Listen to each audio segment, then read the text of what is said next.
4 years ago, Dr. Skinner, the greatest genius in the world, invented a miracle medicine called Hapna. It was the ultimate painkiller that made humans completely immune to any sort of pain, and since it was cheap and had no side effects at all, it instantly conquered the global pharma market. Hapna became the medicine that saved the world, but then one day, Skinner vanished without a trace, and no one knew what he was planning. Unbothered by any of this, 23-year-old Axel Gilbert is currently serving a sentence of 888 years in prison for a whole lot of crimes. He doesn't seem to be bothered by it at all, and one morning as he is doing his regular gymnastics routine, the prison guard tells him that he has a guest. The guard leads Axel to the meeting area, where a middle-aged woman named Hirsch is waiting for him.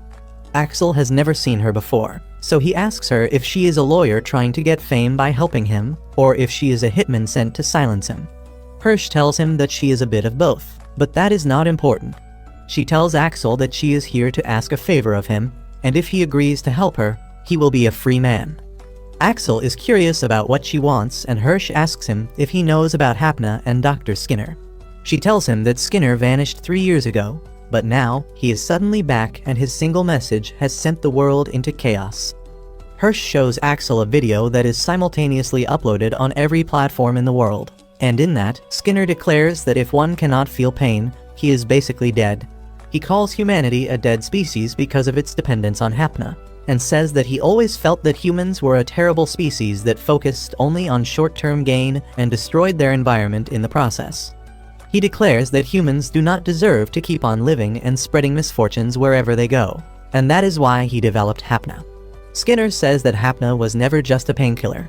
He had specifically engineered it to remain in the human body once it was consumed, and after waiting for 3 years, it would turn into a poison that would kill anyone without fail. There is no way to remove the toxin from the body, and humans will start dying after 30 days. However, before ending his message, Skinner says that he has a cure for Hapna, and if someone can find him within 30 days, humanity can still be saved. This video creates panic and chaos throughout the world, but Axel couldn't care less about it. Hirsch tells him that she knew Skinner personally, and in the past, he was truly a saint. She tells him that the favor she asks of him is to find Skinner, but just then, the prison guard arrives there to take Axel back to his cell as visiting time is over. Axel gets up, pretending to cooperate, but then he suddenly pushes the guard back. The guard draws his gun in response, but Axel uses his acrobatics to disarm, and then knock him down. He then picks up the gun and points it at Hirsch before the rest of the guards can do anything. Using her as a hostage, he gets the guards to take off his handcuffs and then makes a run for it, jumping over delivery robots and avoiding the guards trying to capture him. One guard grabs his legs so Axel throws him 2 stories below, and then climbs up another floor where more cops come to stop him. Axel easily beats them, and then jumps across the railing, going to another part of the prison to escape, but another guard is waiting there for him.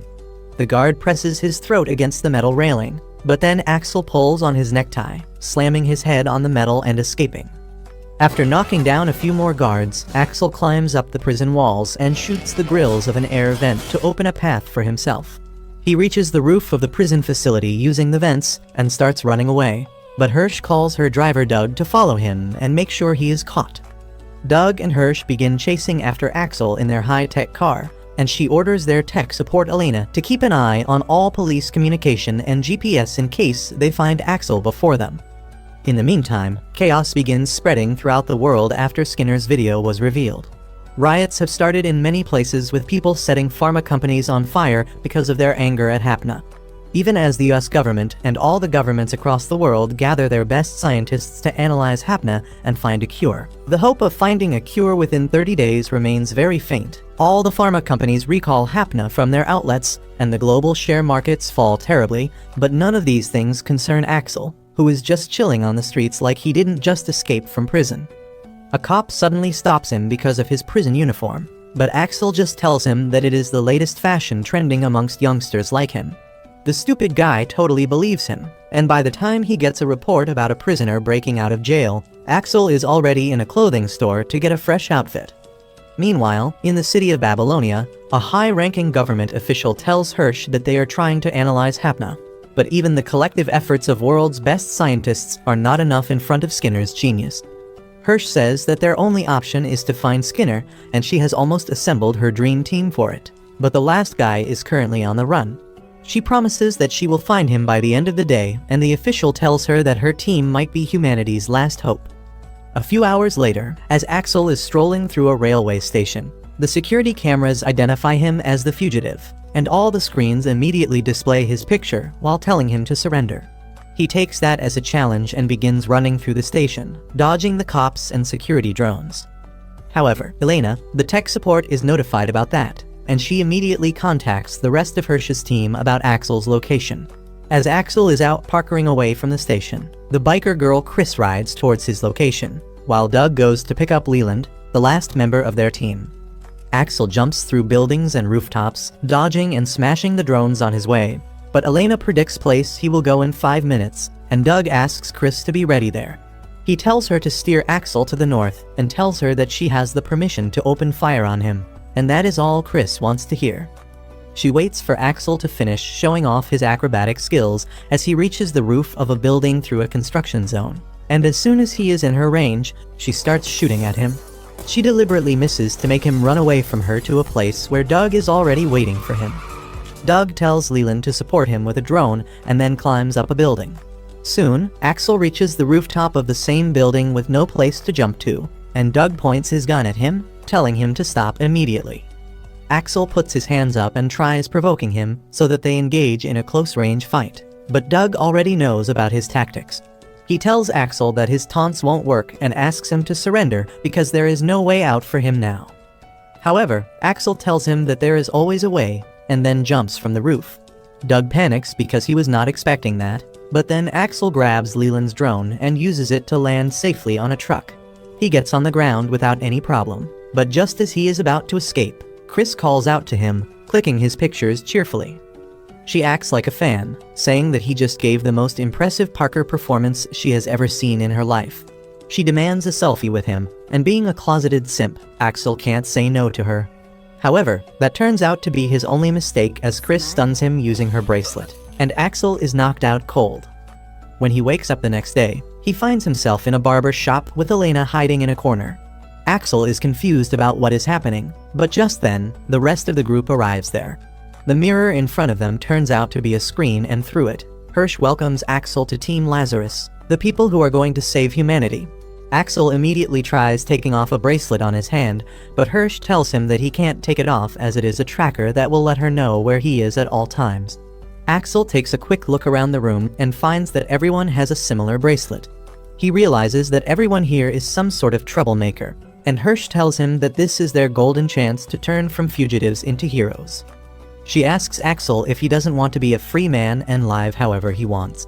In response, he just does a handstand to surprise everyone and then jumps towards Chris, stealing her gun before she can realize it. He points it at her head and tells Hirsch to get the bracelet off his hand if she values her team. However, Hirsch is not falling for his tricks again, and she shocks him using the bracelet, making him drop his gun. She then warns Axel that if he tries to remove the bracelet forcefully, it will heat so much that his arm will burn. Also, if something happens to her, all of them are going to suffer the same thing. Axel realizes that she is not bluffing, so he quickly agrees to work with her, and Hirsch is pleased to hear that. She ends the video call from her end, and then Axel says that if they find Skinner, they should sell the vaccine for Hapna for a very high price. Chris agrees with him immediately, but Doe shoots down the idea, saying that they are not here for personal gains, but to save the world. Axel replies that being this timeline's version of Avengers isn't bad either, but before starting, he asks if anyone in the team has ever used Hapna. Turns out all of them used it, either as a medicine or to get high. After that, Doe shows Axel around their base, clearly telling him that he doesn't approve of him. Axel doesn't care about that, but he cares that despite being this world's Avengers, their base is a rundown barber shop. However, he soon finds that the rundown appearance of the shop is just a disguise, and it is protected by a powerful electromagnetic barrier. Next, Doug takes him to their garage to show the way to take out their cars, and then they return to do their first team briefing. There, Doug tells everyone about Skinner's life history from his birth to college life, but Chris interrupts him because she thinks that is the boring part. She asks Doug about Skinner's personality because that will help them find more about him than the useless trivia. Doug gets pissed at this, but he still obliges with her request. revealing that Skinner won the Nobel Prize 3 times but donated all the money to charities. He lived humbly and even abandoned the patents on his inventions so that everyone could get them for cheap. After that, Hirsch joins the group and tells everyone that Skinner was a great advocate for peace and equality. He tried to pursue the world leaders multiple times to do better, but he never got the response he wanted.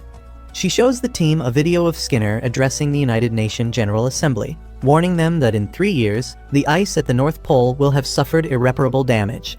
He asked everyone to focus their efforts on protecting the Earth rather than economic growth, but many countries left the meeting in the middle of his speech. After this failed attempt at convincing the world leaders, Skinner suddenly vanished. The team says that Skinner sounds too good to be true, and then Leland digs up some old social media posts where he was caught helping strangers around the world. No one understands why a good man like this is trying to end humanity, but Hirsch says that it doesn't matter.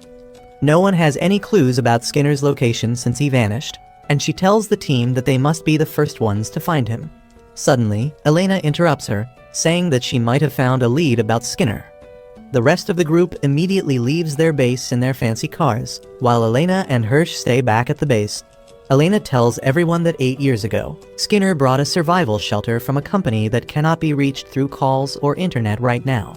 Hirsch tells Axel and Chris to check out the shelter and asks Doug and Leland to visit the company headquarters. She then orders Elena to access as many security cameras around the world and run facial recognition scans for Skinner, despite the possibility that he might have changed his appearance in the past 3 years. On one side, Chris asks Axel what he was in prison for and how long was his sentence. As soon as he tells her that he has to stay in prison for 888 years, Chris freaks out and pushes him out of the car. She points her gun at Axel, saying that she is not teaming up with a psycho who has such a big prison sentence. Axel asks her to calm down, and Chris asks what kind of horrible crimes did he commit to deserve that sentence. He tells her that he was initially sentenced to just 3 years in the prison, but it got doubled each time he broke out, and before he realized it, it reached the current number. Chris is completely dumbfounded on hearing this and asks why the hell did he break out of jail so often, and Axel replies that it is his hobby. On the other hand, Leland is curious about how Doug ended up on the team.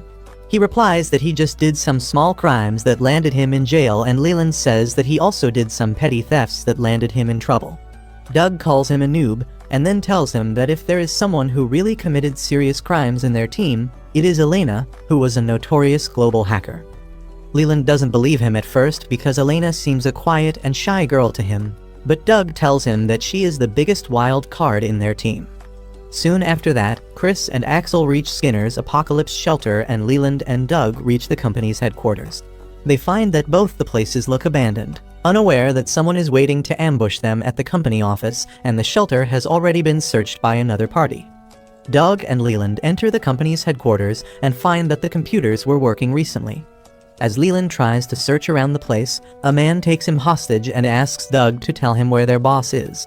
Doug doesn't understand what the man wants, when suddenly, a fat guy breaks into the building with his gun pointed at Doug, telling the owner of the company to come out if he doesn't want his employees to die. Everyone gets even more confused at this, but then Doug realizes that both the guys here are debt collectors who have business with the owner of the shelter company. On the other hand, Axel and Chris go inside the empty shelter and find that the power generator is still working. They begin searching each room but find nothing, so they continue their search, and then suddenly, they feel that someone is hiding around the corner. They find a man unconscious on a chair with empty bottles of Hapna lying at his feet. They immediately corner him and wonder if he is Skinner after getting plastic surgery, and Axel decides that the only way to find out is to wake him up. However, before they can do that, someone starts shouting in Russian and shooting at them. Axel and Chris hide in a corridor, and then suddenly, another group arrives there, yelling in Mexican and shooting at the Russians. Chris worries about what is going to happen next, but Axel starts enjoying himself. He shows off his pendant, saying that it is his lucky charm that keeps him invincible, and then runs right in the middle of the room, unbothered by the bullet storm. Chris thinks that he is crazy, but she has no choice but to support him in dealing with the gangsters and the cartel members. They manage to knock them all out and reach the guy unconscious in the middle of shelter, but just then, the D and the FBI arrive there to arrest their targets. They tell Axel and Churs to drop their weapons, but Axel tells them that he is from Lazarus and asks them to drop their weapons instead. Everyone gets confused because they have never heard of Lazarus before, and then Chris turns on the lights so that everyone can see what is going on. Just as she does this, the man in the chair wakes up and immediately falls on the ground, apologizing to everyone and promising that he will return their money back. He clings to Axel's leg, begging him to save him, and in return, Axel punches him hard enough to make him bleed. He then does an instant DNA test to confirm that he is not Skinner, and all the parties in the shelter are disappointed. It turns out that the guy was the owner of the shelter company who was hiding from the debt collectors in Skinner's bunker. On the other hand, Leland hits it off with the debt collectors after hearing their stories, and Doug receives a call from Chris telling him what happened at her end. He feels that the search mission is not going to be easy, but he has no idea how difficult it is going to get in just a few minutes. Back at their base, Elena suddenly finds a Skinner on a security camera footage, but then suddenly, thousands of cameras around the world begin showing Skinner's face at the same time, confusing both Elena and Hirsch. Soon, the rest of the team returns to the base, and they find that there are already 100,000 Skinners all over the world, and the number keeps on growing. Doug realizes that someone must have hacked into the security systems and swapped the faces with Skinner, but Elena tells him that it is much more complex than that. All biometric signs and even the thermal imaging of these people are like Skinner. Elena says that she knows only 3 hackers in the entire world who could pull this off, and she is one of them. Everyone is shocked to hear this, but Hirsch tells Elena to find the location of both the hackers so that they can find which one of them is helping Skinner. She also comes up with a theory that if Skinner is trying to confuse them by pasting his face on random people over the internet, it means that he has not undergone plastic surgery and he still looks like he was 3 years ago. Hirsch sends Leland and Chris to investigate Skinner's house for clues, while Doug takes Axel with him to meet his college professor who had worked with Skinner on some projects. Axel fakes his excitement about it and then begins complaining that he would much rather team up with the blondie than him, and Doug returns the sentiment. Chris and Leland soon reach Skinner's house, pretending to be workers from a house cleaning factory. However, a huge crowd has already gathered there, and the cops stop them from entering. Leland simply tells them that if they send them back without doing their job, there will be a cancellation fee, and he is going to send an invoice to them. The cops can't fight against the fear of capitalism, and they let the 2 of them enter the house. Leland and Skinner try to find anything they can while pretending to clean the house, but the only thing they find is a strange pill tucked inside a sofa. On the other hand, Doug finds no clue about his professor at the hospital where he used to work. He learns that the professor has retired, and some rumors talk about him going homeless. Axel tells him that this is his area of expertise, and he can find the professor if he is really living on the streets.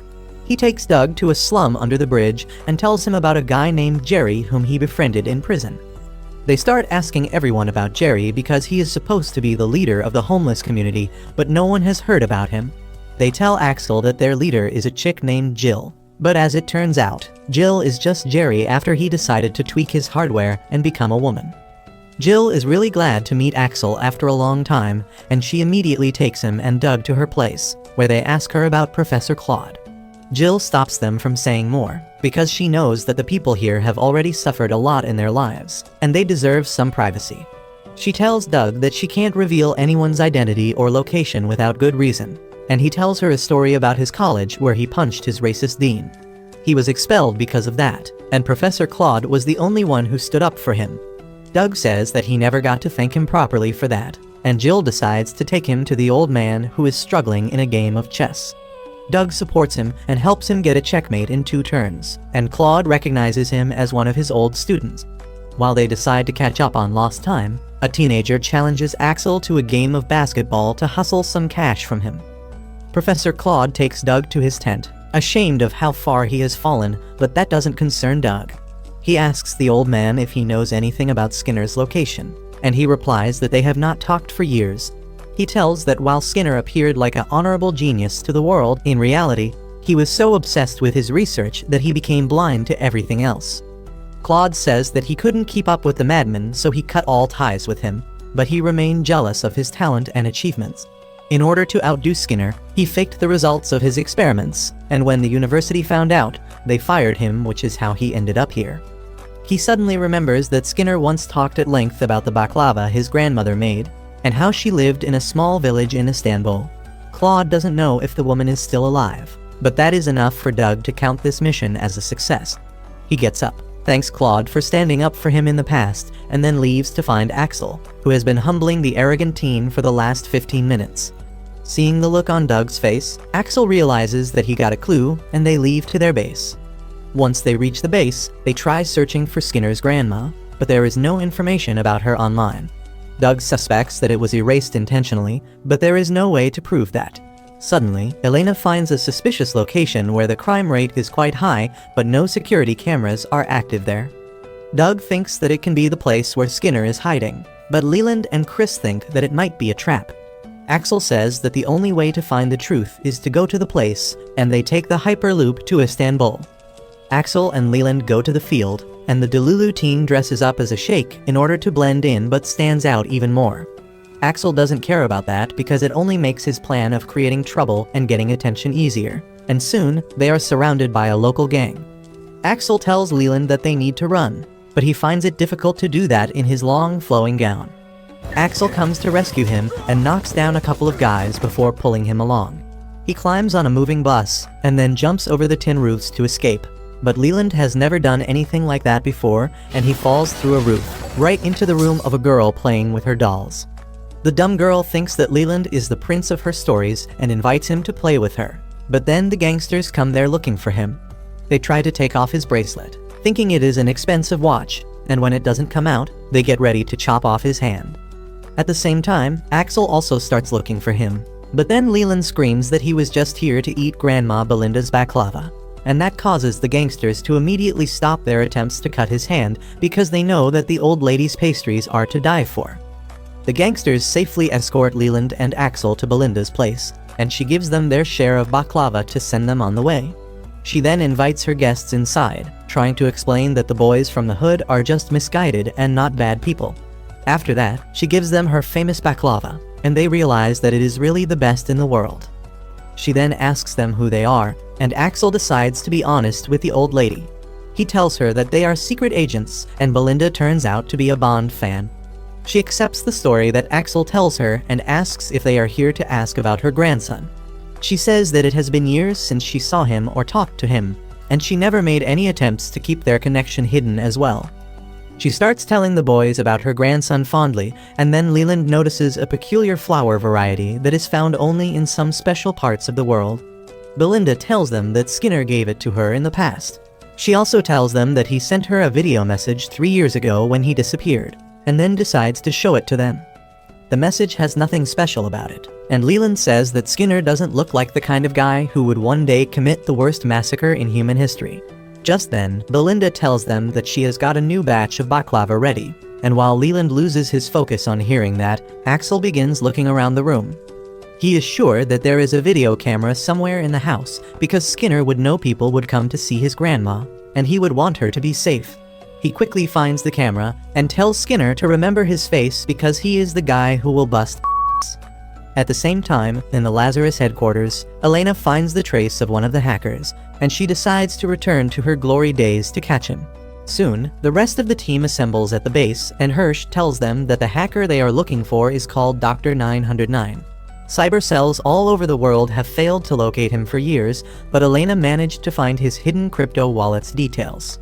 She explains that there have been some shady transactions in the wallet recently, just before Skinner appeared with his message. A large amount of money was deposited in Dr. 909's account by a stock trader named Sam, and everyone is surprised because the amount is quite big by any standard. Hirsch says that Sam owned some Hapna stocks that he sold just before Skinner's message was released and the stock value crashed. He deposited that money in 909's account, which means both of them are connected to Skinner in some way. Elena adds that when Skinner disappeared 3 years ago, all traces of his existence were wiped out, and that would not have been possible without a master hacker's help, and that hacker must have been 909. Doug thinks that 909 helped Skinner in exchange for info on Hapna, and Sam is just the hacker's partner who cashed out the stock before its value fell. Hirsch agrees with that theory, and Axel says that now they just have to capture 909. However, since that is not going to be easy, Hirsch tells the team to capture Sam first while Elena keeps an eye on 909's wallet. They immediately start searching for info on Sam and find that he is a stock trader who likes to throw diddy parties at his club. Everyone cringes on seeing his social media, but in the end, they have to go to his party to get close to him. Since the only thing they know about Sam is that he likes to be surrounded by women, the group makes Leland dress up as a girl to increase their odds.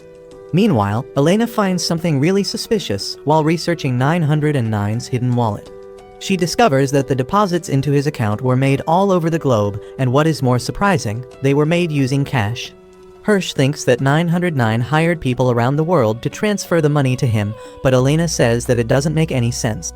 She explains that 909 would have to meet the people personally and give them an access device so that they could make the deposit. Hirsch tells her to check the security cameras for the atoms where the deposits were made, and she starts looking into it. She finds that the person making the deposits has completely covered his face, and she can't even tell if it is the same person in all the videos. Back in the club, Axel and others get entry to the party, and Doug tells the girls that their mission is to catch Sam's eye and get an invite to his private area. He tells them that once they are in the private zone, they should lure him somewhere secluded.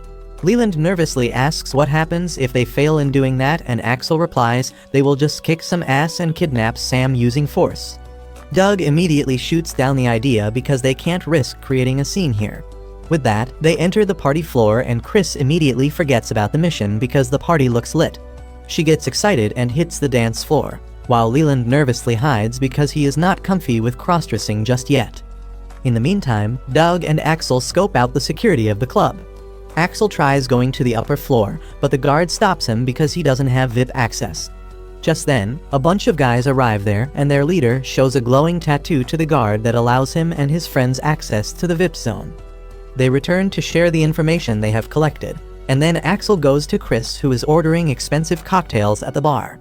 Just then, a drunk guy with a VIP tattoo comes there for a drink, and Axel follows him, while Chris rizzes up the bartender to get info about Sam's arrival. Axel follows the drunk guy into the washroom and knocks him out before scanning his tattoo. And at the same time, Doug goes to Leland and asks him why the hell is he hiding in a corner when he is supposed to be acting like a thought and attracting attention. Leland tells him that he is too shy to dance alone and asks Doug to accompany him, and he has no choice but to play along. They enter the dance floor, and Doug immediately steals all the attention with his wacky moves. Leland gets nervous on seeing this, but then suddenly, his cute looks get someone's attention. At the same time, Chris is complaining to Axel that she danced her ass off, but no one picked her. Just then, they get a call from Leland that he was picked, and Axel says that maybe Leland is really the better looking one, and that pisses Chris off. Anyway, she joins Leland and enters the VIP area just as Sam arrives. They try to suck up to him, but he is as obnoxious and arrogant as they thought, and they can barely act interested in him. Leland doesn't even want Sam to touch him, so he moves aside when he tries to put his arm around him. While this rubs Sam the wrong way, his DJ for the night takes an interest in the innocent-seeming Leland. He takes him to the corner and tries making his move, but just then, a waiter comes there and tells him that it is time for him to take the stage. The DJ reluctantly leaves, but asks the waiter to keep an eye on his girl so that she doesn't escape. At the same time, Axel uses the copied VIP tattoo to get access to the higher floor, but the guards get alerted because they figure out that he stole the tattoo from someone. Back in the VIP area, Sam makes all the girls play a drinking game, but the drink was roofied, and they all pass out. He tells his homies to do whatever they want to these gold diggers as he tries to put his hands on Chris, but surprisingly, the drugs have no effect on her. She throws Sam on the ground and then completely obliterates him in hand-to-hand combat as his buddies watch. She then kicks him with full strength, and Sam falls down from the VIP area, landing on top of his DJ. On the other hand, Elena finds that another transaction has just happened in 909's wallet, and the location is near their city. She examines the security footage and finds the man going to the roof of a nearby building. Elena switches to a different camera as she finds the guy walking towards a helicopter on the roof, and she manages to get a clear image of the man who turns out to be the DJ named Visionary. Elena now understands that the reason Visionary could make all these deposits from around the world was because he was on a world tour. She immediately contacts the team and tells them to arrest Visionary because he is their lead. Axel and Doug, who were just about to be arrested by the guards themselves, take this as their clue and start throwing hands, stealing weapons from the guards in the process. Sam and Visionary notice this and immediately run towards the helicopter. Meanwhile, Leland also escapes during the chaos, but the waiter chases after her, so Chris shoots the waiter down and rescues him. Soon, more guards arrive there, and a gunfight between them and Team Lazarus starts. Axel notices that Sam and Visionary are trying to escape in their helicopter, and Leland immediately moves to bring their car around. Axel and others dash towards the helicopter to stop their targets, but the guards are blocking their way. Axel uses Chris as a prop, making her shoot the guards after he runs out of bullets. But by that time, Sam's helicopter has already taken off. Axel is not about to let him go away so easily, so he leaps from the building and grabs the helicopter, much to everyone's shock. Sam orders his helicopter's AI to shake Axel off, but the AI refuses to do such a thing, so he kicks it hard, causing it to malfunction. The helicopter loses balance and starts nosediving towards the city, and Axel somehow avoids a crash by using his legs to change its direction.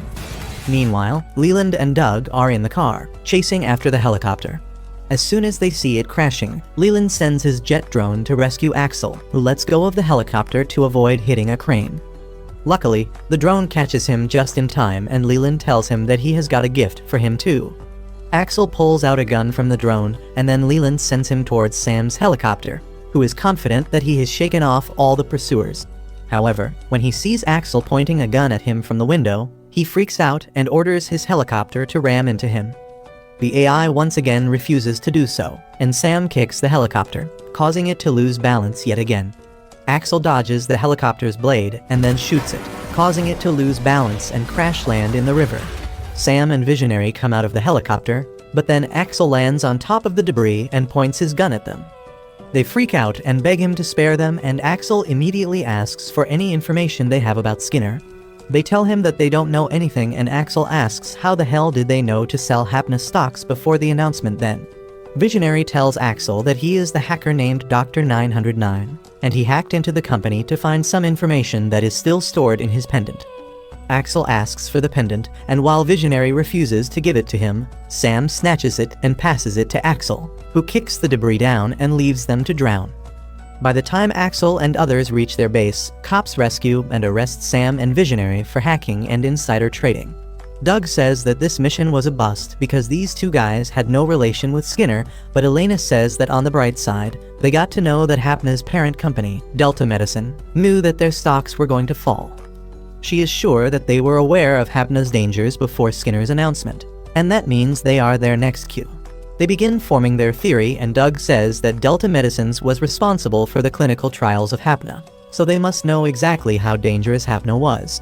Meanwhile, Elena keeps sorting through the files on Visionary's pen drive, and among them, she finds a picture of someone's eye reflecting the stars.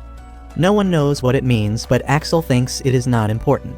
He suggests that maybe Delta Medicine was conspiring with Skinner, and they faked all the test results. Hirsch says that it doesn't matter because the damage is already done, and now they have to find the connection between Skinner and Delta. Just then, Elena finds something strange in the data. She says that someone from Delta has been uploading music to SoundCloud weekly, and the weird part is the music itself. She plays one file, and it sounds like a slinky being thrown downstairs. Well, Doug realizes what is happening and tells Elena to open the audio as an image. She does that quickly, and the file opens up as a document containing the true record of the clinical trials. Hirsch immediately identifies it, but that makes Doug suspicious about her involvement with Delta. Luckily, Chris comes up with a question that takes everyone's attention away. She asks why would someone from Delta be so stupid to upload the trial results on SoundCloud. Elena says that maybe they were sharing the data with someone who wanted to remain hidden, and everyone immediately thinks that it has got to be Skinner. They soon head to the place where the guy who uploaded the music lives, and Leland tries to snoop in on him using his drone. However, the security around the building is tight, and the drone is deactivated mid-flight by a strong electromagnetic field. Chris is watching the place from a tall building, and she reports that they can't even jump to the rooftop using nearby buildings because there is no building taller than this one. Doug adds that the underground parking is also fully automated and not connected to the main building, so they can't find a way through there either. Axel says that one of them should throw a harness towards the building and swing like Spider-Man, and Chris actually likes the idea. However, Doug tells them to stop being idiots and orders that they will wait till nightfall. However, Axel is not in mood to take orders, and he simply walks towards the building. Chris tells him to stop because the building is full of security guards, but he just gives her a wink before entering inside. He uses his smartphone to open the security door and acts suspiciously on purpose, getting the full attention of all the guards in the building. They chase after him, and just as Axel stops in front of the elevator, they surround him on all sides. Axel knows what is coming next, so he just smirks to himself and gets inside the elevator with all the guards. Even before the door closes, one of the guards begins to make his move on Axel, but he stops him because this is not the Pride Month yet. As the door closes, the guards attack him with their batons and tasers, but they are no match for his skill. Axel dances around them, using them against each other in the cramped space, but then the female guard gets on top of him and tries strangling him with her baton. In response, Axel begins pulling her necktie to choke her instead, and after a while of seeing who can choke each other better, Axel manages to get the bitch off of him. Just then, other guards get back up and attack him, but he knocks them out using the baton. Everyone stays down, but the bitch gets up to do her job again. But Axel once again chokes her with the tie, and then walks out of the elevator like nothing happened. He soon reaches the living room of the president of the Delta Company, who is trying to stay awake quite badly. Axel walks behind him and points his cell at his head to make it look like a gun. He tells the man to shut down the security system of his building, and he obeys because of fear. Once the security system is down, Elena hacks into it immediately, and Axel shows the guy the clinical trials of Hapna. He panics on seeing this and asks how did he get this data, and Chris pops up on the screen, telling the president that he uploaded it himself. The man starts bargaining for his life with money, but Axel just wants to know Skinner's location. The president sighs, saying that he is the one who is the most desperate in searching for Skinner. However, he has no clue about his location, and that is why they were using the audio files to send him their data. Doug then asks the president if he knew that Hapna would mutate into a poison after 3 years, and he replies that he had no idea because then he would never have sold the medicine. Doug asks him if he at least confirmed that Hapna is lethal, and the president replies that before they did the clinical trials on humans, they did them on chimps. He says that one of the chimps died a few days ago, and now he can never see the gorilla versus 100 men showdown. He adds that when the chimp died, his eyes became discolored and showed a pattern like a starry night. The president says that humans will be next, and there is nothing they can do to stop it. The researchers at Delta Medicine have put all their time and resources into developing an antidote, but they couldn't even figure out Hapna properly. He says that Skinner is the devil himself, and Axel cockily says that they are the angels that will kick his ass down to hell. He declares that he has a plan that will lure Skinner out for sure. The plan is to declare that Delta Medicines has found a cure for Hapna, and Hirsch goes to her boss to inform him about it. She says that if Skinner knows that a cure for Hapna has been discovered, he will surely come to see if it is real, and then they can catch him. The boss realizes that this is a desperate attempt, but he permits Hirsch to go ahead with it while he makes a paper airplane out of her report. Soon, the preparation for the press conference to declare Hapna's fake cure starts at Delta Medicine. Axel and the rest of the team are on security duty, wondering if Skinner will show up in person, or will he try to use a hacker to find what is going on here. Axel says that maybe he will send a team of mercenaries to break into the building, or he will have an agent on the inside. The president of Delta brings the chief of his security to tell Hirsch that they have checked everything and made sure that there are no traps or bugs in the building. The security chief adds that his men have had their backgrounds checked quite thoroughly, so none of them can be a spy as well. Axel is curious what happens in case Skinner hires a hacker and finds they are lying, and Hirsch tells him that it is Elena's job to stop that. Soon, the team gathers in the security room, where Elena tells them about the 2 types of networks of the Delta Company. One of them is the core network, which handles the confidential information, and the other is the basic network that does the regular data sharing work. She says that the core network is completely isolated from outside attacks physically, so hackers can't get in. But that also means that they can't use their smartphones inside the building, and they need to go old school if they have to call each other. Axel doesn't even pay attention to Elena's lecture and keeps stretching in the background, but she says that since they made the security too tight, any good hacker will take it as a challenge and try to enter the core network.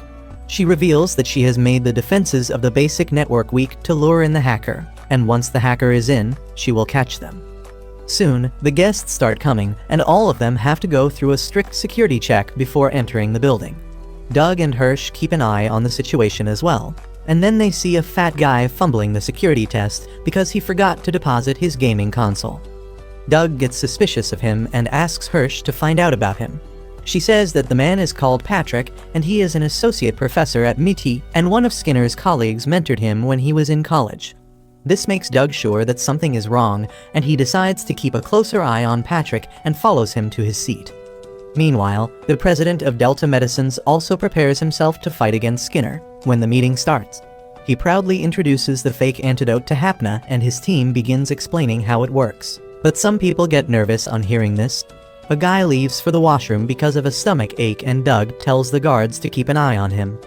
Just then, Elena gets a hit on the trap she had set, and she immediately tracks the hacker's location to the Arctic. She tries finding more about him, but finds that he has cleverly hidden it from everyone. Just then, the lights go out in the conference room, and Elena realizes that the hacker has not targeted the building from the outside, but from the inside.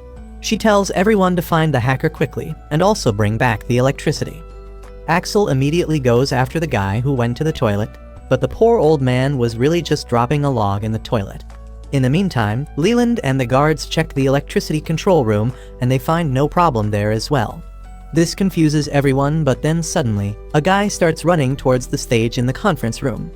He smashes the case in which the fake cure is being displayed and injects himself with it, laughing that now he is not going to die. The guards tackle him and arrest him, but the man tells them that he doesn't care because now Delta Medicines can't monopolize the cure. Doug bursts his bubble by telling him that the medicine was just saline solution with green food coloring, and then shuts the door on his shocked face. It turns out that the hacker is a plus-sized girl sitting in a cozy room. She goes all out and makes the escalators, the doors, and even the taps go out of control. Elena quickly reprograms the system to stop her, and the hacker gets even more excited about beating her now. She raises the temperature in the control room by hacking the AC, and when the workers open the door to get out, she gets further inside the system. The hacker gets into the core network, and Elena finds that they are being attacked from 50 different points. She immediately realizes that it is the same number as the guards and concludes that they are being hacked through their walkie-talkies. Axel confronts the chief of security about it, and he replies that the manufacturer of the walkie-talkie recently recalled the previous batch because of some error and sent them the new ones with better features instead. Elena's theory is verified, but she still doesn't know how to stop the hacker. But then she decides to use her secret weapon. She stops protecting the core network and reveals a fake antidote formula for the hacker to steal. However, the formula contains a virus that tells her that the hacker is located in the Pakistan Stock Exchange and is using the high bandwidth to attack them. Hirsch immediately uses her contacts to get the Pakistan police to raid the stock exchange, but it is completely empty because it is midnight and the hacker is actually traveling in a van. She heads to the mountains after succeeding in her mission and opens the cure formula file, but the virus completely takes over her laptop, so she decides to ditch it. Once she does that, Elena can't track her anymore and she loses hope. Luckily, the building's system returns to normal because of that. Elena is depressed because she lost against a hacker, but just then, she receives a call from the same hacker, who turns out to be Popcorn Wizard, the third legendary hacker who is on the same level as her. Elena nervously picks up the call and Popcorn Wizard gives her major props for almost busting her. She tells her to try better next time and cuts the call, but that gives Elena to do her best going forward. The next day, Doug comes to their base with an old magazine and Chris asks if he found it in his grandfather's stash because no one uses paper anymore. Doug tells her that this is a spiritual magazine from 15 years ago and it talks about a researcher from MIT visiting a communion. That researcher is none other than a young Skinner, and everyone is surprised to see him. Hirsch picks up the magazine and reads that Skinner, a young and relentless researcher, was heavily impressed by the ideals of the communion. She drops the magazine just after reading that, and Axel asks if this is some sort of clue. Doug explains that the communion that Skinner visited is a full-blown religion now, and it is called the Tower of Truth. Elena gets startled on hearing that name, but tells Doug to continue with his presentation. He says that the Tower of Truth worships an AI software that they believe has achieved perfection and reached godhood. Everyone thinks that it is a stupid idea to call an AI software a god, but Doug continues his report, saying that the followers of the Tower of Truth claim to live happy lives, but they are completely isolated from the outside world. He says that their base looks like the perfect place for Skinner to hide, but Axel bets that he won't be there. In response, Leland bets that they can find Skinner at the base, but Hirsch tells them to shut up. She then asks Elena if she can hack into the AI system of the tower. Elena refuses, saying that Naga is completely isolated from the outside world, so she can't access it. Doug asks what is Naga, and she replies that it is the name of their AI software, and she knows about it because she grew up in the Tower of Truth. This is a surprise for everyone, but then Hirsch says that if they can't access the system from outside, they need to infiltrate it. Elena says that if she tells the people there that she wants to return home, they will gladly accept her. Chris and Doug are against her going alone because it will be too dangerous for her, and they suggest that she takes someone to support her inside. Elena says that the people at the tower will suspect adults, but if it is kids who want to join them, they will let down their guards. This means Leland has to be Elena's partner, and he has no choice in the matter. Soon after that, Doug and Axel drive the group to the base of the tower, but they stop at a safe distance to avoid being detected. Doug tells Leland and Elena that the three of them will stay at a hotel nearby, waiting for their messages. He asks them to inform them immediately if they find Skinner, and if they don't hear from them within 72 hours, they will carry out a rescue mission. Axel gives Leland a flare for the same, and then Chris asks him to take care of Elena. With that, the two of them head inside the base of the Tower of Truth, where everyone keeps staring at them. Elena keeps her head down because she is still not comfortable with the idea of being back here, but then one of her old friends identifies her. The girl named Hannah comes running to her and tightly hugs her, welcoming her home. Elena introduces her to Leland, and then Hannah leads them to the main temple, where they are welcomed by Carla, Elena's mother. There is clearly a lot of emotional distance between them, but Carla hugs her, claiming that she always knew she would return because the outside world is filthy and evil.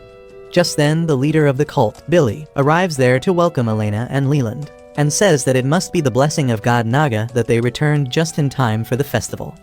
Later, Hannah takes Leland and Elena to the dorm where she confiscates all their electronic items that are connected to the internet. She says that the outside world is full of fake information which easily misleads people, and they should stay away from it. She then says that Lord Naga will protect everyone here and wishes that the people outside also awaken from their brainwashing.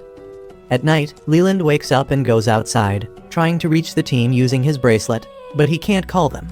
Elena also comes there, and Leland tells her that they need to find another way to communicate with the team because there are jammers all over the place that make using satellite connections impossible as well. On the other hand, Doug contacts Hirsch, asking her to access the files about other researchers that studied in MIT at the same time as Skinner. She says that she will do that, but then warns Doug that the FBI is also on the move, and they are trying to find more about the Tower of Truth. After the call ends, Doug goes outside, where Chris is worried about Elena and Leland, but Axel doesn't give a shit, and he is running laps around the parking lot instead. Back inside the cult, Leland asks Elena about the woman named Carla. He could tell that she was her mother, but he wants to know why they were so awkward. Elena says that in the tower, everyone is considered family, and they have to forget any blood relations for that. She can't even call her mom, but Carla doesn't care because all she thinks about is their AI god. Leland asks about her father, and Elena says that she doesn't even know his name. She begins sulking, saying that Leland must find her weird now, and he can't think of any reply that will make her feel better. The next day, Hannah gives them a tour of the facilities around the cult. She says that everything from food to clothing to tools is made from scratch by the people here. Also, there is no concept of money inside the cult, so they have to rely on the barter system and help everyone in need. After that, they go to have breakfast where Hannah eagerly asks them what did they do in the outside world to earn money. Leland begins telling her that he has a part-time job looking for cats, and he met Elena there. He then suddenly starts recalling the horrible experiences he has had ever since he became a member of Team Lazarus, from being taken hostage to dressing as a girl. Just then, Billy comes there to start the prayer before the breakfast, and then he tells everyone to start eating. Leland hesitates on eating a weird purple soup that honestly looks like Thanos cream, but Billy keeps pushing him and he has to swallow it in the end. On the other hand, Axel is still goofing around while Doug has found more information about the AI system Naga that the Tower of Truth worships. He tells Chris that Naga was a neural network developed at MIT 15 years ago. Chris asks what a neural network is, and he explains that it is an AI system based on the activity of a human's brain. The human they based the Naga AI on was none other than Skinner, and they were able to control its ego and other parts of human psychology during the test runs. Doug says that this fact may be irrelevant to their mission, but what is seriously concerning is that the FBI is on the move too, and they need to be faster than them to solve the case. Back in the cult, Leland and Elena have been pretending to be faithful believers, but when they find no clue about Skinner, Leland declares it is time for Plan B. He tells Elena that they need to hack into the Naga system and find any clues they can, but Hannah overhears their discussion. Later at night, Leland and Elena head to the building where the AI core is located, and they can access it through their bracelets. They cut off the power supply, making the guards go outside to check it, and then sneak into the core room. Elena plugs into the Naga system and accesses its memory files, but just then, Billy arrives there because Hannah snitched. Leland grabs Elena's hand and tries to run away, but he finds that they are surrounded on all sides. Billy declares that the two of them are still impure, and on the day of the festival, they will be purified in front of God Naga as a symbol of this world's filth. Meanwhile, Doug receives a file from Hirsch and learns that Billy was actually a researcher in Meti, who was working on the Naga AI system. He stole the system from Mit and brought it to the cult, quickly establishing as their new god. After that, he increased his influence on his followers and cut off communication from the outside world. While Doug and Chris wonder what to do with this information, Axel comes there and says that since Naga is a copy of Skinner, maybe it wants to destroy the world too. Back in the cult, Elena and Leland are thrown into a prison cell. He asks her what is the purification and the holy festival that Billy mentioned earlier, and she replies that she has no idea about the festival because it was not started in her time. However, she knows about purification in which people are taken somewhere and they never return. She thinks that they are exiled, but just then, Hannah comes there and tells her that the sinners are not exiled but burnt alive. She tells them that this is what they deserve for breaking the rules and starts walking away. But Elena stops her, asking if she is fine letting her friend die. Hannah suddenly starts saying that she has always been jealous of her. She says that Elena always did what she wanted, while she was trapped here, obeying orders. She suddenly lashes out, throwing dirty water on her, saying that she left her alone here. Elena tells her friend that they can escape this place together this time, but Hannah tells her that she cannot live in the outside world. Elena tells her that she used to think the same too, but now she knows it is not the truth. Hannah refuses to believe her, but then Leland tells her that he has a flare in his bag. He says that if she has the courage to take one step towards her freedom, she should use it. But Hannah runs away without giving him an answer. The next day, the Holy Festival begins and Leland and Elena are tied to the stake to be burned. As Billy yells loudly that the sinners will be purified, the scaffolding is lowered, and the two of them start feeling the heat. However, Hannah takes the leap of faith and uses the beacon, releasing a red smoke that surprises everyone. Axel was constantly watching over the cult base for this, and he tells Doug and Chris that they need to move immediately. As they ride out towards the base, the people in the cult panic, wondering what the red smoke is. The uneducated morons think that this is proof that God Naga is furious, but Billy realizes what is happening, and he tells everyone to follow him to the main temple quickly. Once the people have gathered, Billy presses a self-destruct button, locking down the temple and setting it on fire, telling the followers that today is the day that they offer their souls to their god. Outside, Axel and others reach the cult, and at the same time, the FBI also arrives there. They quickly help Elena and Leland down from the scaffolding, but Elena asks them to do something about the people trapped inside because they are going to die. Inside the temple, Billy is still consumed by his delusions as the fire and smoke causes many people to pass out. He asks God Naga to show him the way, but it is just an AI system at the end of the day, and it falls from its frame because of the fire and crushes Billy. Soon, the FBI sends its full force to handle the situation and even puts out the fire using helicopters. The injured people are taken away to a hospital, and Elena can just watch as she sees her mother being carried on a stretcher. Nearby, Hannah is also carried out, and Leland runs to her, thanking her for saving them. After everyone has been evacuated, Axel goes inside the temple and finds that the Naga AI has been destroyed. He asks what was its purpose after all, and the AI responds in Skinner's voice, saying that it was given the command to become a god, and for that, it needed to manipulate the lives of humans. Axel is not impressed by the answer, so he calls it a piece of junk and walks away with the memory unit of the AI system, and Doug starts analyzing it as soon as they reach their base. A couple days later, everyone gathers at the roof of their base to enjoy some barbecue. While Chris, Leland, and Doug skewer meat and veggies, Axel works on a device. Chris starts playing a game where she guesses the age of everyone in the team, and she says that Axel looks 28 while Doug looks 40, though both of them are 23. Leland tries to guess her age, but Chris hides it, so he decides to call her auntie just to poke fun at her. When they are done stacking the veggies, Axel decides to start the barbecue using the flamethrower he found in the garage, but instead of lighting up the grill, he blows it up. Anyway, they forget about the little disappointing accident and return to work. While the memory chip from Naga AI is being analyzed, they turn on the TV, and all the channels are displaying the same thing, which is the melting of the last large iceberg in the Antarctica. While the group is not really concerned with the vanishing ice caps and global warming, Leland has something interesting for them. He shows them a video of Skinner when he delivered a speech at the United Nations, and in the speech, he predicted that the ice in the Antarctic will melt in exactly 3 years. He was dead on the money because it is exactly 3 years since the day he made the speech. Everyone is shocked to hear that, and Leland says that more and more people are siding with Skinner online right now. Doug says that World War III is on the table as well because once Skinner made predictions about that too. Chris jokes that maybe humanity will be destroyed by World War III before Hapna can kill everyone, but Leland doesn't find it funny. Just then, Hirsch enters the room and starts a meeting.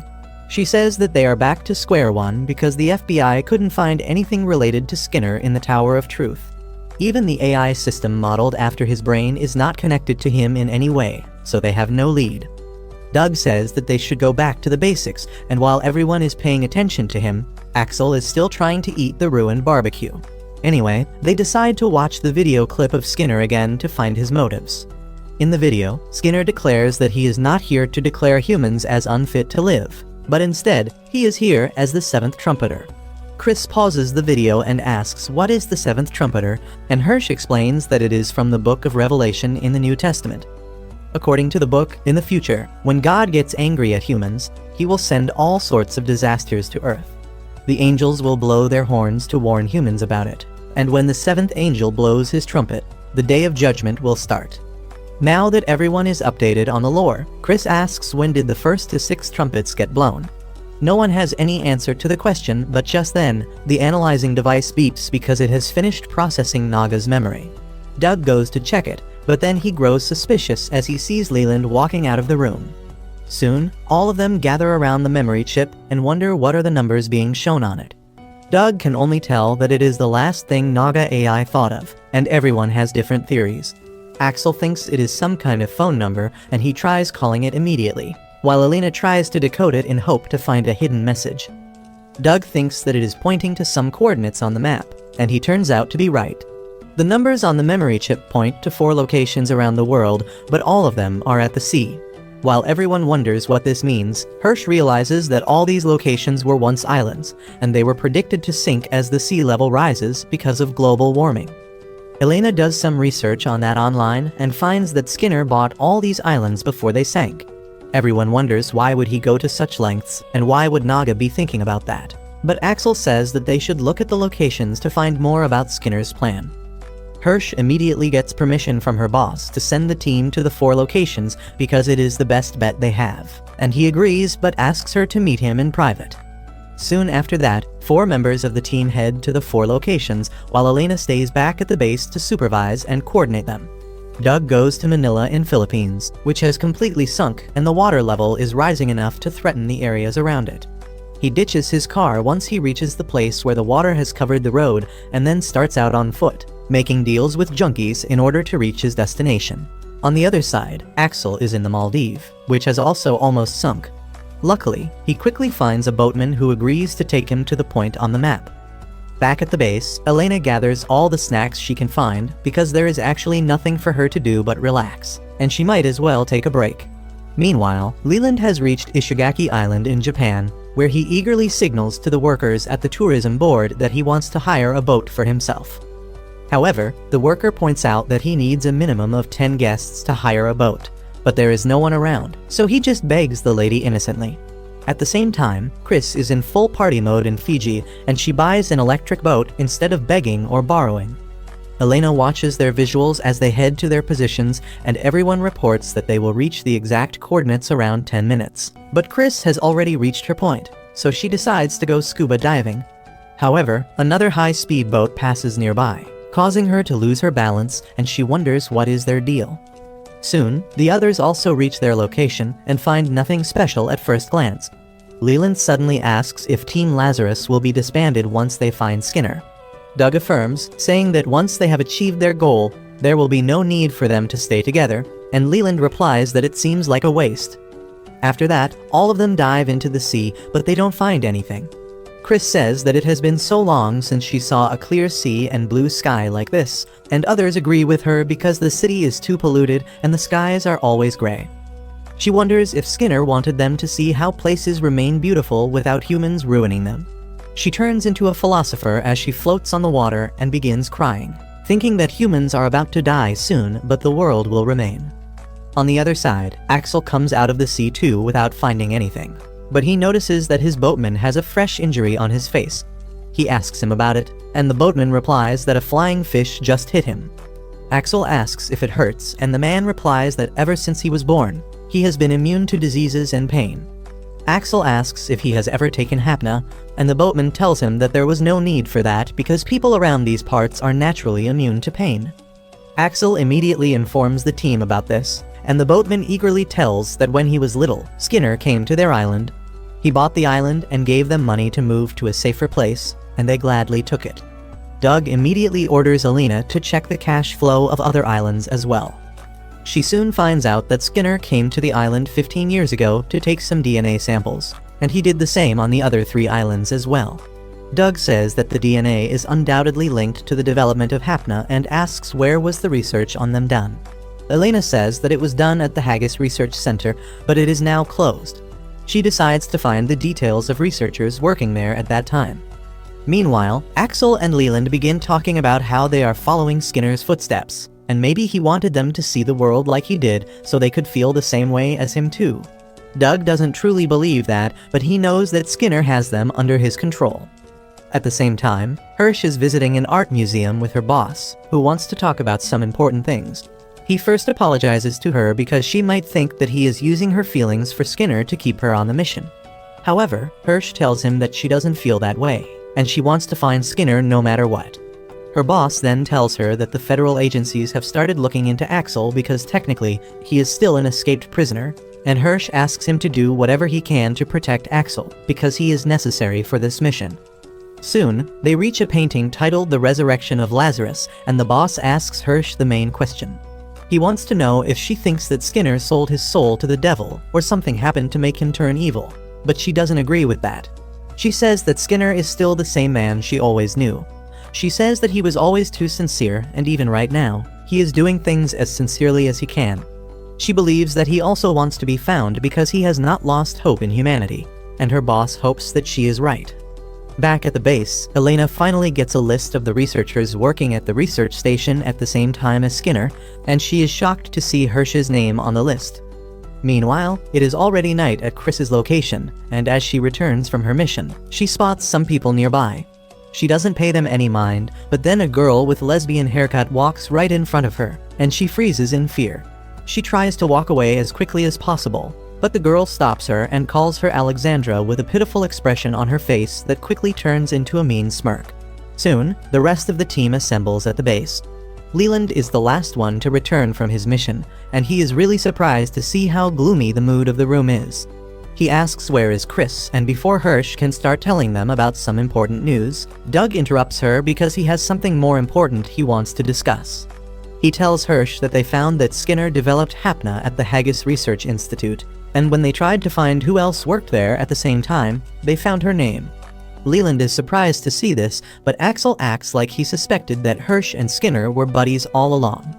Doug asks Hirsch if she has a good reason why she kept this a secret from them. She gets up, saying that she knew someone would find out about her past sooner or later. She explains that not only was she working in the same research institute, she was a part of the team led by Skinner that developed Hapna.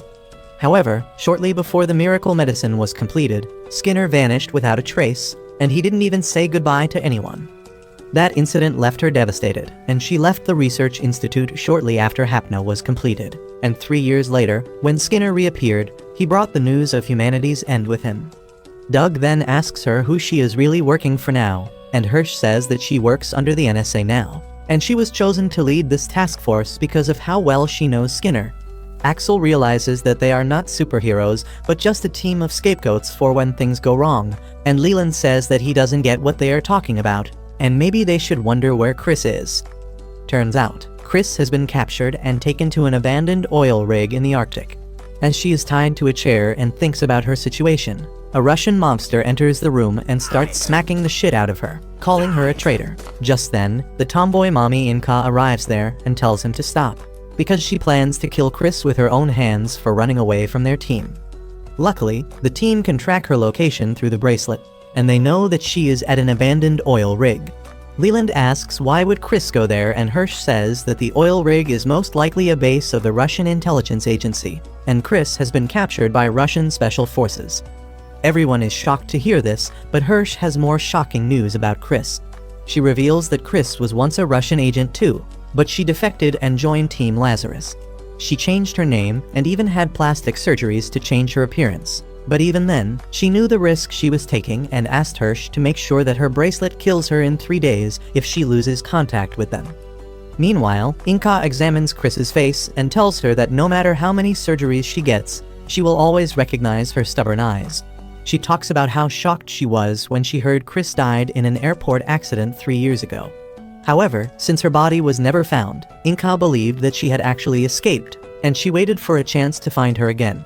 She then tells Chris that she will make her suffer till she dies a slow and agonizing death, and no one will come to rescue her because she is a traitor.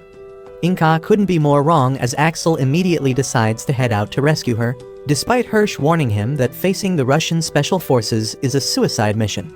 Even when she tries reasoning that Chris might have gone back to the Russians herself, Axel refuses to believe her and sets out immediately. The rest of the team also follows him, and Doug tells Hirsch that if she doesn't like the plan, she can use the bracelets to kill all of them. On the other hand, Chris tells Inca that she has no clue about Skinner because she is sure that her team is also searching for him. Inca doesn't believe her, but then her subordinate pulls her outside and says that they should report this to the headquarters.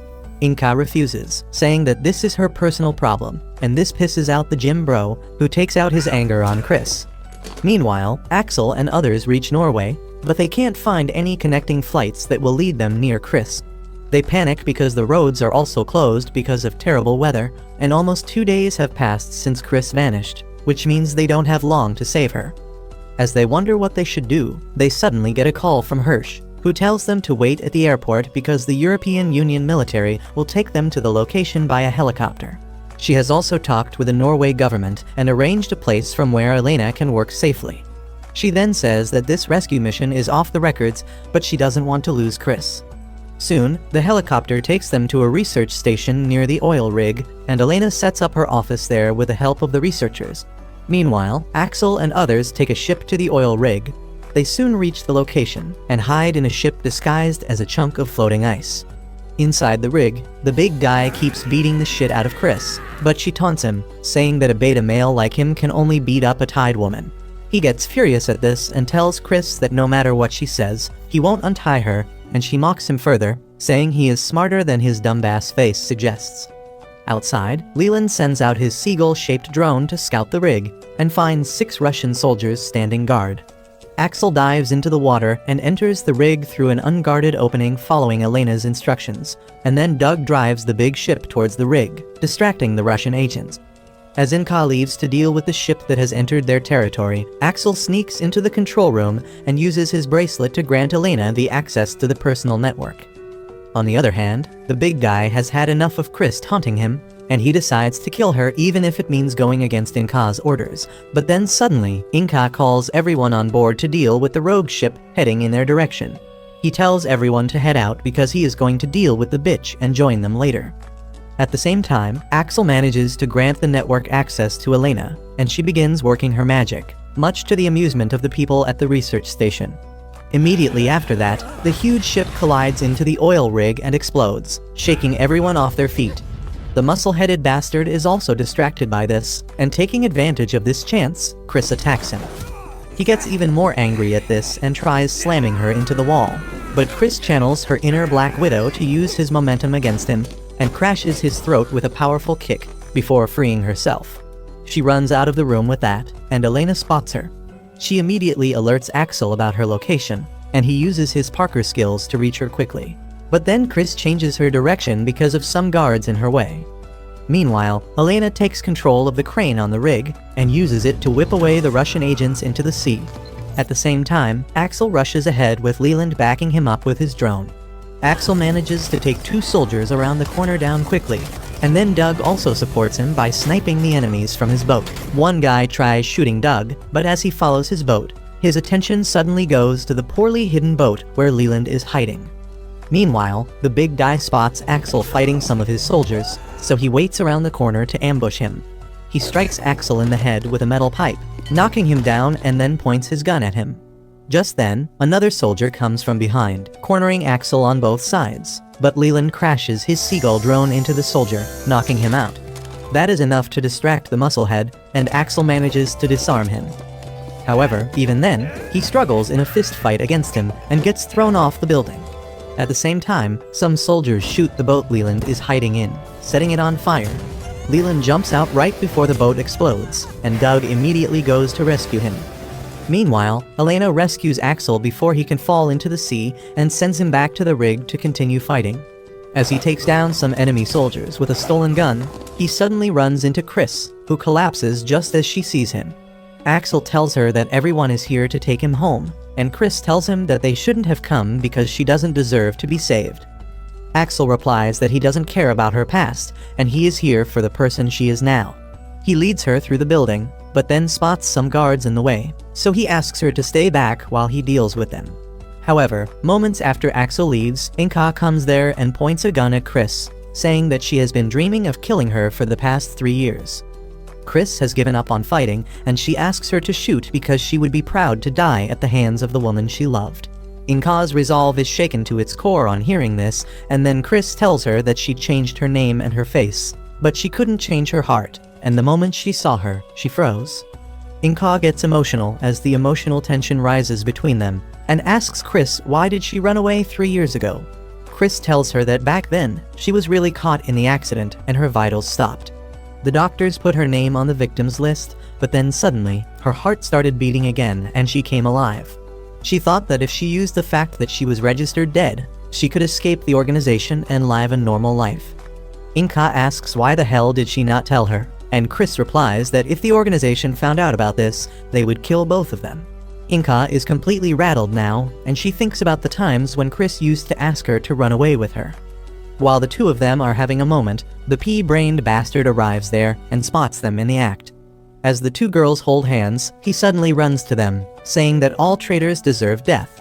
He immediately opens fire, not on Chris, but on Inka first. However, before he can do anything to Chris, Axel arrives there and riddles him with bullets. Just then, Elena loses connection to the network of the oil rig because of the explosions, and she tells Axel to evacuate immediately. He, however, keeps staring at Chris, who cradles Inka as she dies in her arms. She breaks down mentally on seeing her ex-girlfriend die, but the fire is approaching them quickly, so Axel grabs her and jumps into the water. The falling debris pushes them down, and when Doug and Leland reach their location with the boat, they think that they cannot be rescued. However, Axel sees a missile falling towards them, and he activates it to move to the surface quickly. With that, the rescue mission is a success, and everyone heads home, but Chris keeps staring at the burning oil rig with nostalgia and pain in her eyes. A couple days later, Chris wakes up in her room at the base of Team Lazarus, with Elena sitting next to her. Chris is still recovering from all the whooping she got when she was arrested, but she thanks Elena for rescuing her. She then shifts her attention to a chunky cat that has always been hanging around their headquarters and says that even though it hasn't warmed up to anyone, they might as well consider her a part of the team.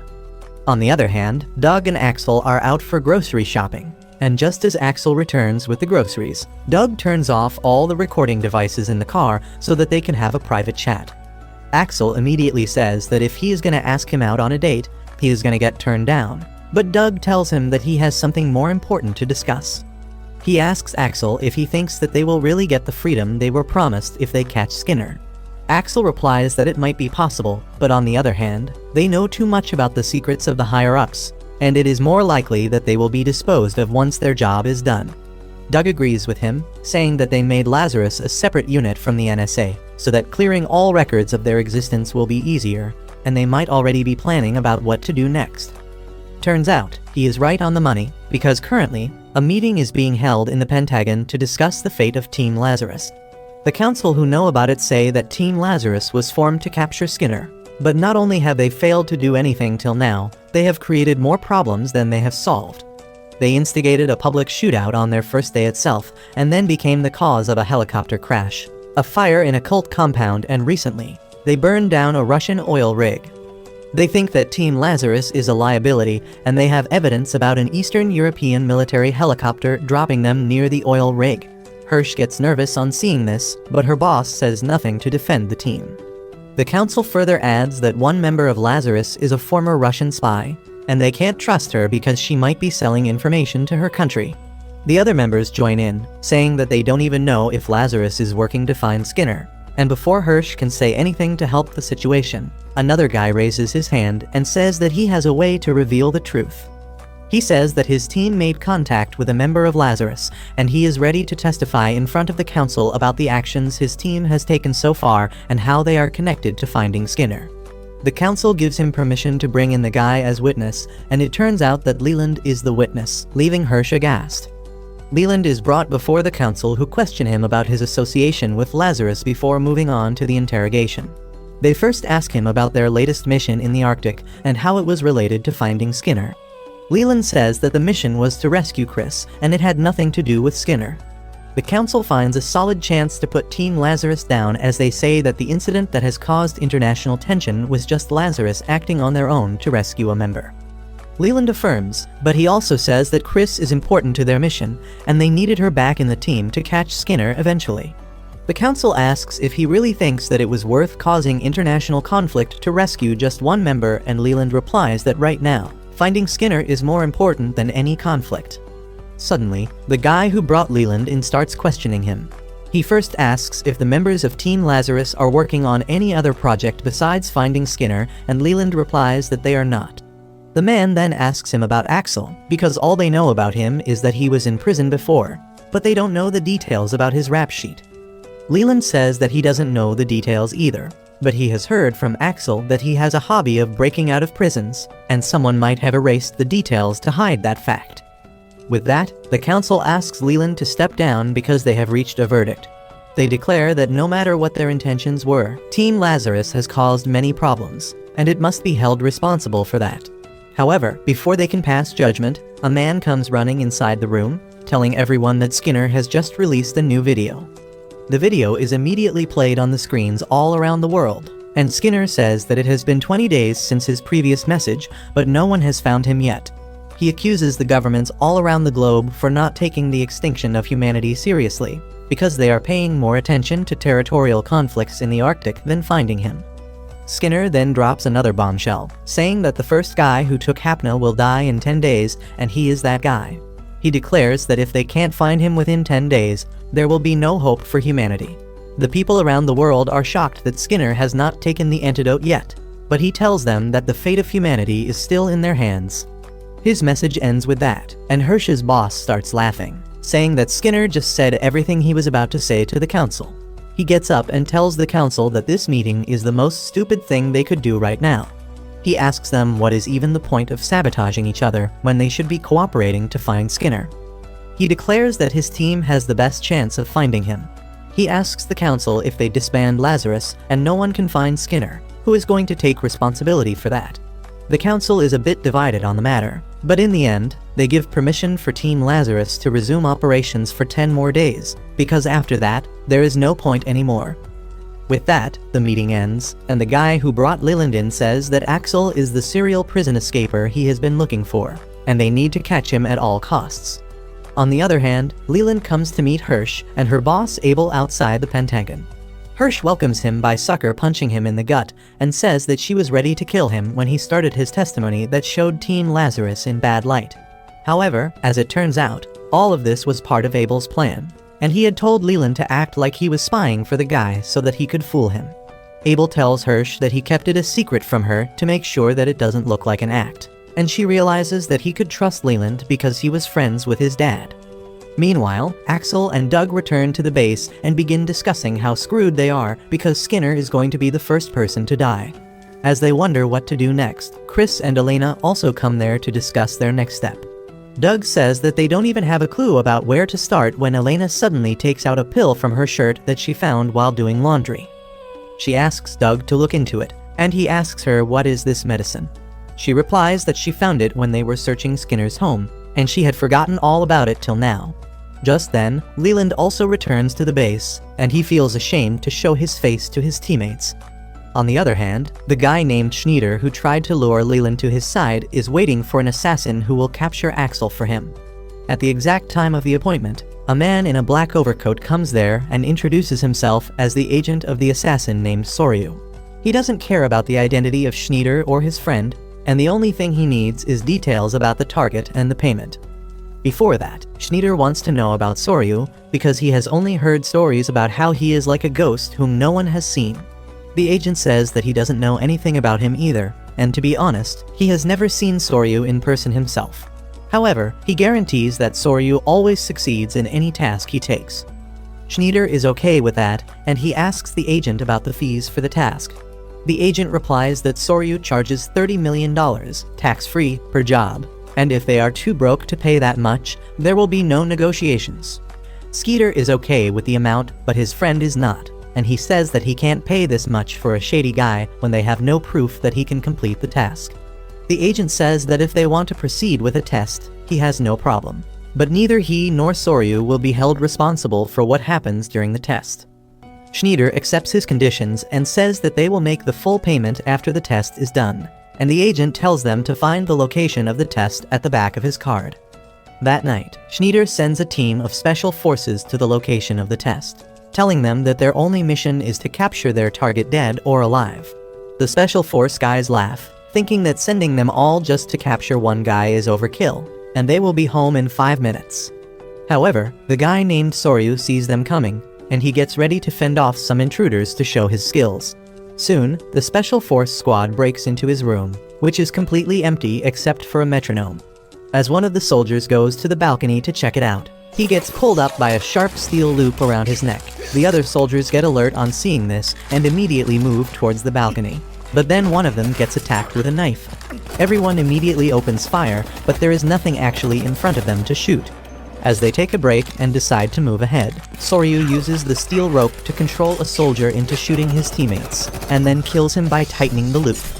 He then joins the fight himself, using his overwhelming skill to quickly kill all the soldiers. The remaining soldiers slowly move towards the room on hearing the gunshots, but Soryu comes outside first, swiftly dealing with them while avoiding their gunfire. It doesn't take him too long to finish the entire squad, and when a backup member goes inside to see what is happening, he is horrified to see the massacre that took place in the building. The agent also arrives there just then and calls Schneider, showing him proof of what Soryu did to the soldiers he sent. Schneider says that he passed the test and immediately sends the payment as well as a picture of Axel, telling the agent that this man is their target. Soon, only 6 days are left till Skinner's prophecy comes true, and the entire world starts panicking harder than ever.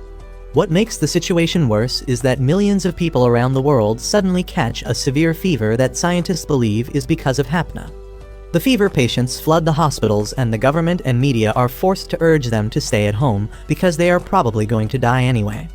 Meanwhile, Team Lazarus has finally got the reports from the analysis of the drug that Chris found at Skinner's house. She is eager to learn if it is the cure for Hapna, but Doug bursts her bubble and tells her that it is just an antiplatelet medicine to prevent blood clots that is used by patients who have artificial hearts.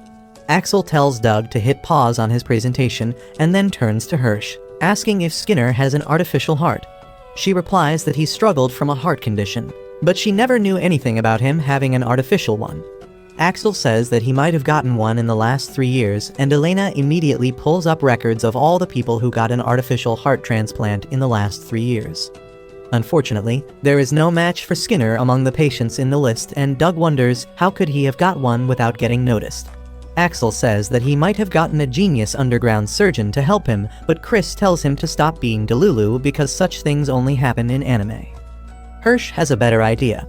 She says that Skinner might have gotten a heart transplant at an elite hospital that guarantees total privacy to its patients in exchange for a very high fee. However, she says that there is no public information about the hospital and a direct referral is the only way to get in. Elena can't find anything about it either, and the rest of the group starts wondering if the hospital is even real. Just then, Leland leaves the room and suits up before returning. Everyone is impressed because he looks like a rich brat now, and Leland just asks Axel and Doug to come along with him because he might have a way to get them into the secret hospital. Soon, Doug drives the three of them to a really vast and luxurious estate, and everyone seems to treat Leland like a VIP there. Once they reach a huge palace-like house, an old butler comes running to welcome Leland, saying that he had been waiting for him all this time. Doug asks Leland if this palace is actually his home, but the butler tells him that a cab driver doesn't need to know that. He points towards the exit, but Leland tells him that the two guys are not drivers, but his friends, and he has been staying with them. The butler immediately apologizes and welcomes them to the Astor family mansion. Once they are inside the palace that seems to be even beyond Batman's budget, Axel asks what is the deal with the Astor family. Doug is surprised he doesn't know them because they used to be really powerful nobles back in the day, and even today, they are one of the richest and the most influential families in the world. Soon, they reach a waiting room where Axel and Doug feel really out of place. Just then, Leland's sister comes there and starts throwing shade at him, saying that it has been so long since he ran away from the house that she forgot his face. He doesn't respond to her taunts and says that he is here to ask for a favor, but that pisses Isabella even more. She asks Leland how dare he show his face to her after 4 years and then ask for favors. She reminds him of all the things that he screwed up, and Leland apologizes, but then he asks her to introduce him to the members' only healing society that their family uses. Isabella gives judgmental stares to Doug and Axel, who start feeling uneasy, and then turns to Leland, saying that it is such a pity that the only man in the Astor family is a useless wimp like him. She begins cursing the patriarchy because only a man can inherit the family title and wealth according to their rules, and she thinks that her father should have done the smart thing and abolished that rule before croaking. Leland suggests Isabella that she should get married because that way she can inherit the family name and property, but that pisses her like nothing else. She begins yeeting pillows at him, telling him about the horrible experiences she had with the long list of suitors. Her crash out doesn't end there, and she starts crying as she slaps Leland, telling him that he has no idea how much she suffered because of him. She then stops abruptly, telling him that it is time he takes the position as the Astor family head because then he wouldn't need to ask her for any favor. Everyone is shocked at this, but it is Leland's turn to crash out. He calls his sister a hypocrite for treating him like a parasite all these years, and now that their dad and elder brother are dead, she wants him to take over the family. He says that because he was an illegitimate child, his dad was never there for him, and he didn't even show up for his mother's funeral. Isabella tells him to stop bitching about it now, because no one is left to care if he is a legitimate heir or not. She asks him to take the title of the family head or get lost forever, and with that, she storms out. Axel is really confused after witnessing this entire drama, and he asks Doug what was even the point of Leland inviting them here. Doug believes that he wanted them to see what life is really like for him. The butler who witnessed the entire drama tries to console Leland, telling him that despite everything Isabella just said, she was really looking forward to seeing him again. Leland doesn't reply, and Axel and Doug think that they should leave now, but just then, Isabella returns and they quickly sit back. Isabella walks up to Leland and says that she never meant this conversation to go this way. She tells him that when she saw him coming, she told herself that they won't argue today, but she couldn't control her emotions earlier.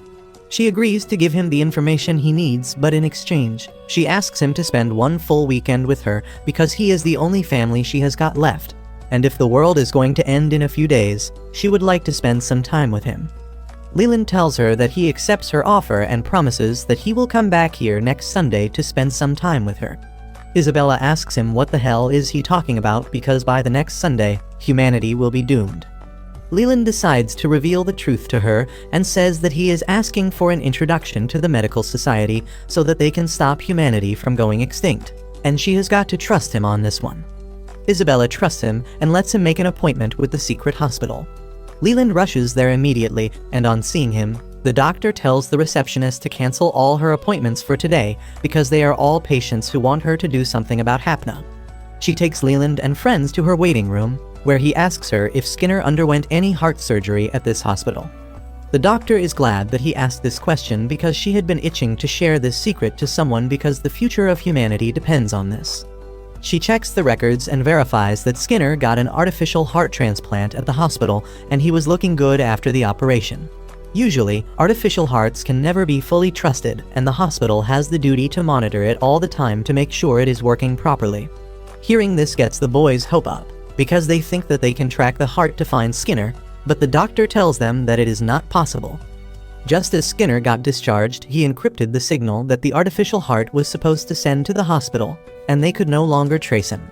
She says that they don't even know if Skinner is alive at this point, but then gives a device with the data about the artificial heart. She says that they can find something useful from analyzing it, because it might be possible that some third party is still monitoring Skinner's heart. After that, Axel and others prepare to leave, but the doctor stops Leland, telling him that even though his dad never spent any time with him, he used to talk about him a lot, and he actually cared for him. She also tells him that it was unfortunate that he died in an accident, but Leland survived, and that has to mean something. Meanwhile, Hirsch goes to meet her boss Abel, who has a surprising video footage for her. He tells her that it is from the day a terrorist attack took place at an airport in Europe, and Hirsch clearly remembers that because it was a big deal. She asks Abel how does he have the video because all of it was confiscated by Interpol, and he tells her that an internal whistleblower leaked it recently. He plays the video, and to Hirsch's surprise, Skinner is present in the airport minutes before the terrorist attack happened. She wonders what is going on, and soon, the Interpol forces come there to take down the terrorist. The airport police also rush into action, and Skinner gets caught in the middle. Just then, because of a bag falling on the ground, one police officer reflexively shoots ahead, and immediately, everyone begins shooting at Skinner. A few bullets hit his suitcase, releasing a gas, and the video ends with that. Hirsch falls on a chair in shock as she realizes the truth of what happened at the airport that day. Abel confirms her doubts, saying that it was never a terrorist attack, but something else entirely. He says that Skinner was trying to smuggle an early prototype of Hapna from the lab to expose it to the world, and that was the smoke that got released from his bag. That smoke killed all the soldiers nearby and even some civilians, and the Interpol covered the incident as a terrorist attack. Hirsch replies that Skinner never mentioned anything about the incident, but he clearly survived it. However, when he returned to the research center a couple months later, his personality had completely changed, and he distanced himself from everyone. Abel adds that 6 months after that, another prototype of Hapna was found in the prison where Axel was being held at that time. He explains that at that time, the prison was forcing everyone on death row or with a life sentence to undergo trials for new medicines, and Axel was one of the test subjects. They both believe that he was a test subject for the Hapna prototype, but there are no records about it at all. The only person who might know the results of the trials is the jail doctor, and Hirsch fears that someone might try to dispose of him on purpose. Meanwhile, Axel and the boys return back to their base and Leland thanks them for being there with him. He decides to tell them that he was a spy, but Axel and Doug already knew about it, but they tell him that it is no big deal because everyone has secrets. Leland starts crying on hearing this, and then they head inside. While Elena analyzes the data on the artificial heart and finds the location at which it is being monitored, Axel gets a call from Hirsch, telling him to find the prison doctor and keep him safe. He leaves on the mission immediately, and shortly after that, Elena finds that Skinner's heart is being monitored at a location in Pakistan, which is where the genius hacker Popcorn Wizard is based. Doug says that he will immediately contact the local police, but Elena tells him that Popcorn Wizard will immediately flee if the police start chasing her. The only way to catch her is for Elena to go there herself, and she tells Doug that she knows all the risks involved. She says that this is their last chance, so she is ready to risk it all, and he tells her that he will come along with her to ensure her safety. Meanwhile, as Axel drives to the prison doctor's location, Hirsch tells him that he was part of a trial for a prototype of Hapna while at prison. Axel is shocked to learn this, and Hirsch says the other inmates who were in the trial are probably already dead, and he doesn't know this because he escaped the prison shortly after the trial ended. She asks him to find the prison doctor and keep him safe because he is their only lead, but neither of them know that Axel might need someone to keep him safe as well, because the assassin Soryu is ready to make his move now.